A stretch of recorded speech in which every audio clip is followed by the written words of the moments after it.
If you are stuck in overthinking while you're also in an identity crisis, questioning your sense of self or purpose after some major life change, maybe your mind's racing with anxious thoughts about who you are and wondering about what happens next, this grounding technique is a way that you can actually turn down all the mental chaos.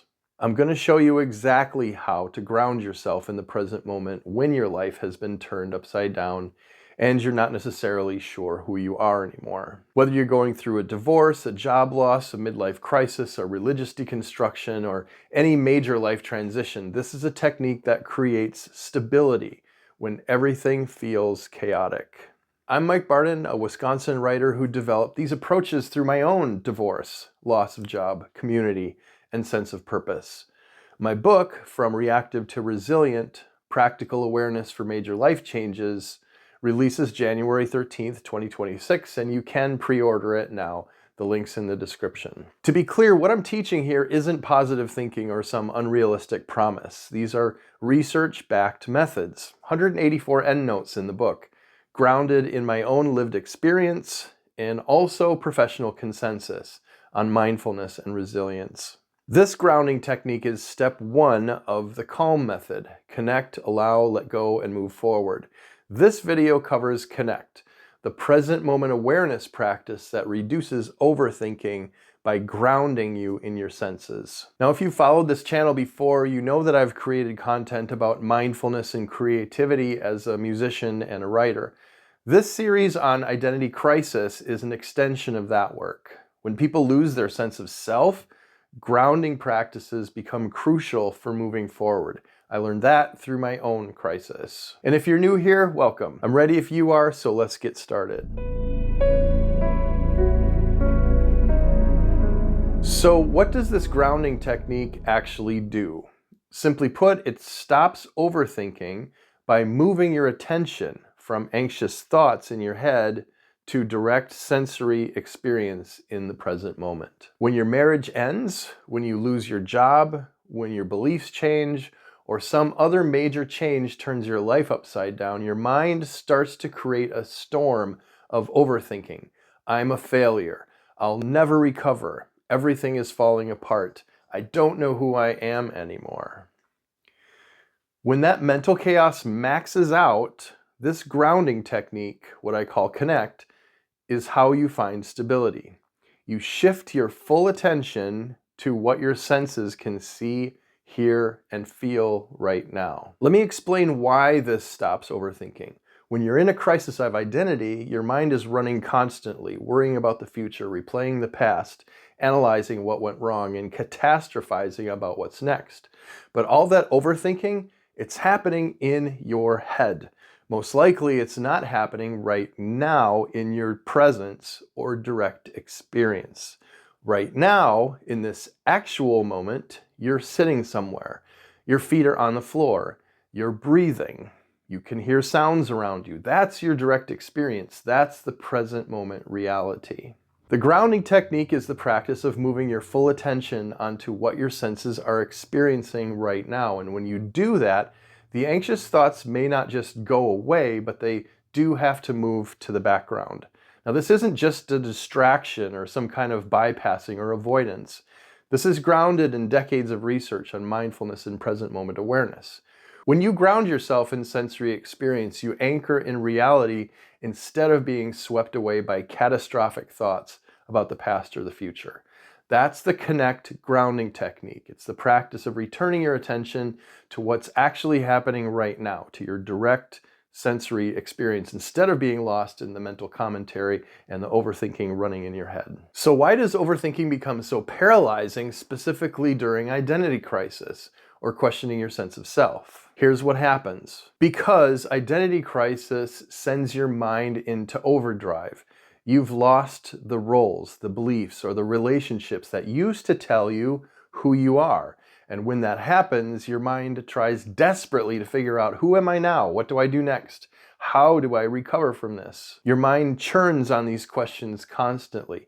Past regrets, future worries, analyzing what went wrong, catastrophizing about what's next. That's the overthinking loop. But here's what happens when your mind is stuck in overthinking. You become completely disconnected from the present moment. You're not living your actual life right now. You're living in your head, replaying the past or rehearsing the future. And the present moment, that's the only place where you can actually take action. That's the only place where you have any real influence. When you're in an identity crisis, your mind generates hundreds of anxious thoughts. I'm a failure. I'll never recover. I don't know who I am. Everything is falling apart. And if you stay trapped in that overthinking, you feel paralyzed, anxious, overwhelmed. But when you use this grounding technique, when you bring your attention to what your senses can see, hear, and feel right now, something shifts. The anxious thoughts have to move to the background because you can't be fully present and fully lost in overthinking at the same time. This grounding technique gives you a way to step out of the mental chaos and anchor yourself in reality.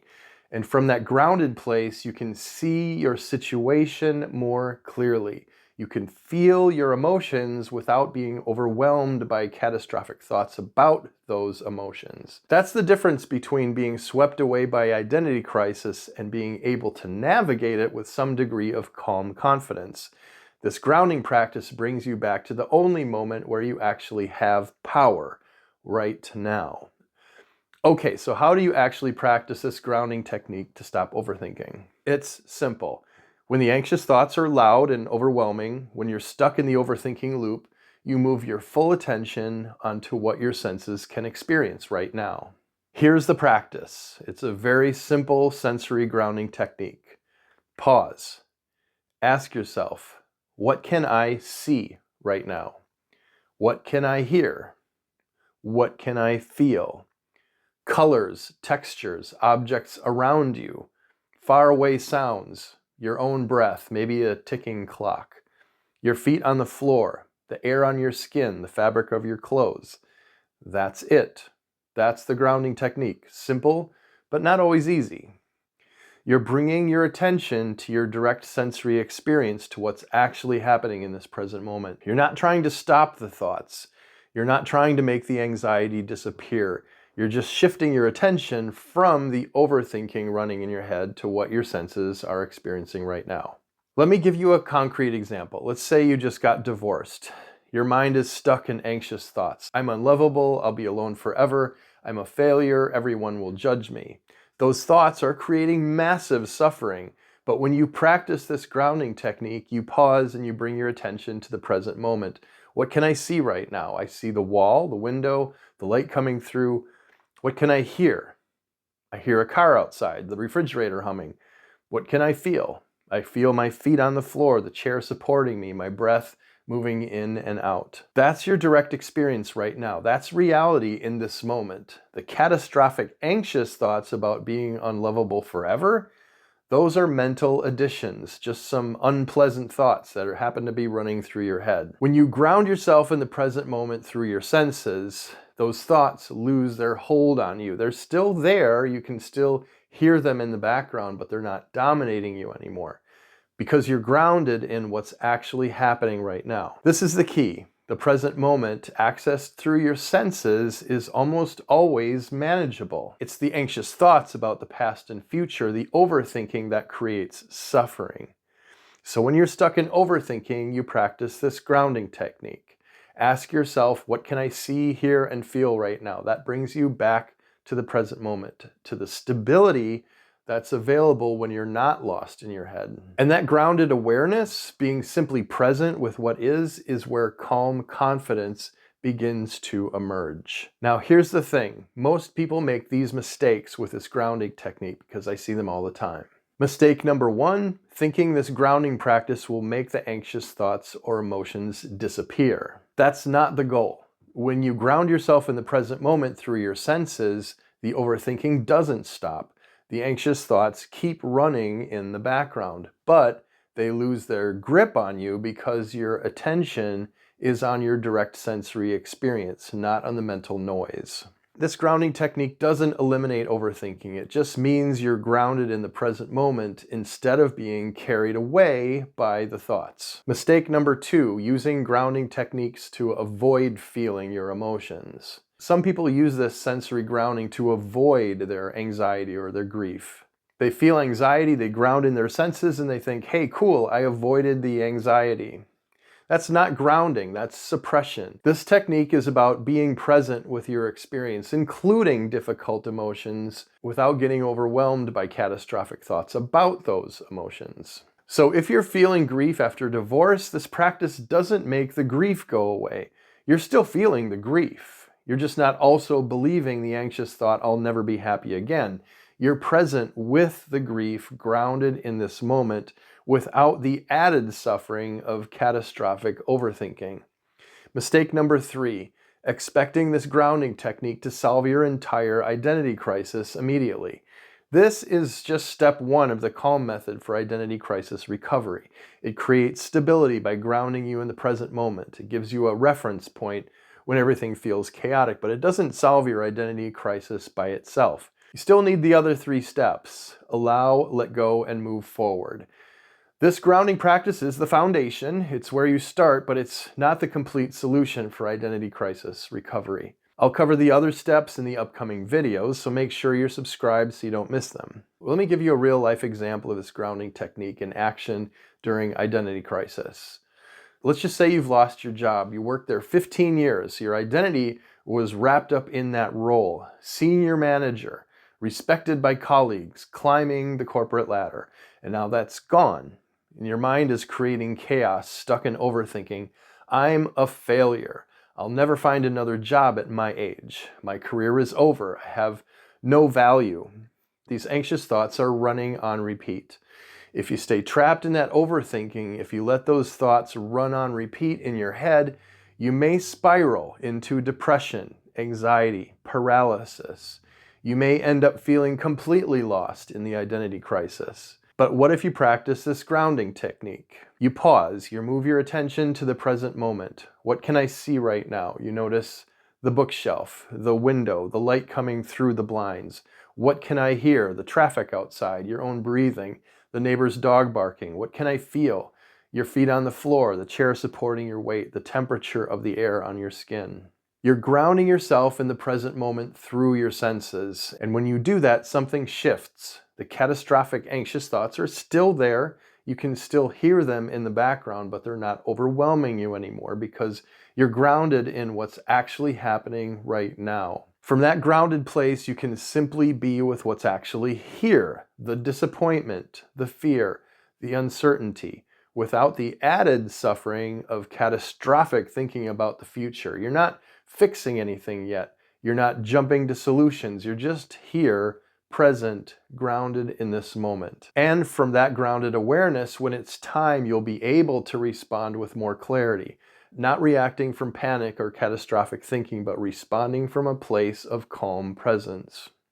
That's this grounding practice in action during identity crisis. It's the difference between being swept away by mental chaos and being grounded enough to simply be with what is. So let me recap what we covered. The Connect grounding technique is step 1 of the C.A.L.M method for identity crisis recovery. It means grounding yourself in the present moment through your senses, what you can see, hear, and feel right now. In identity crisis, your mind creates overthinking, catastrophic, anxious thoughts about who you are, what you lost, and what'll never happen.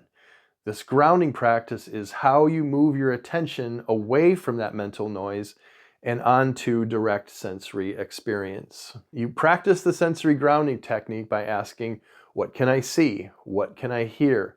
What can I feel? That grounds you in the present moment instead of being lost in overthinking about the past or future. Common mistakes. Don't expect thoughts to just disappear. Don't use this grounding technique to avoid emotions. And don't expect it to solve your entire identity crisis instantly. This grounding practice creates stability. It anchors you in the present moment when everything else feels chaotic. It's the foundation. From here, you can move on to the next steps. Allow, let go, and move forward. One important note, while these steps are consistent with best practices in mindfulness, therapy, and psychology, they may not be appropriate for every person or situation. So if this practice becomes distressing or unmanageable for you, please reach out to a qualified mental health professional. There's no shame in getting support. It's actually one of the wisest things you can do. I'll be covering each of the remaining steps in upcoming videos, so if you want the complete C.A.L.M method for identity crisis recovery, make sure you subscribe and hit the bell so you don't miss them. And if you want the full framework, all 4 steps and the research behind them and the practices to implement them, you can pre-order my book, From Reactive to Resilient: Practical Awareness for Major Life Changes. It releases January 13th, 2026. Link is in the description below. I also have free resources on my website for navigating life transitions. You can grab those using the link in the description. This grounding technique is where identity crisis recovery starts. It's how you find your stability when identity feels shattered. When you're stuck in overthinking and anxious thoughts, move your attention to the present moment through your senses. That's where you'll find the ground beneath your feet. I'll see you in the next video where we cover the allow step, about letting yourself experience the moment without labeling it good or bad, just acknowledging reality.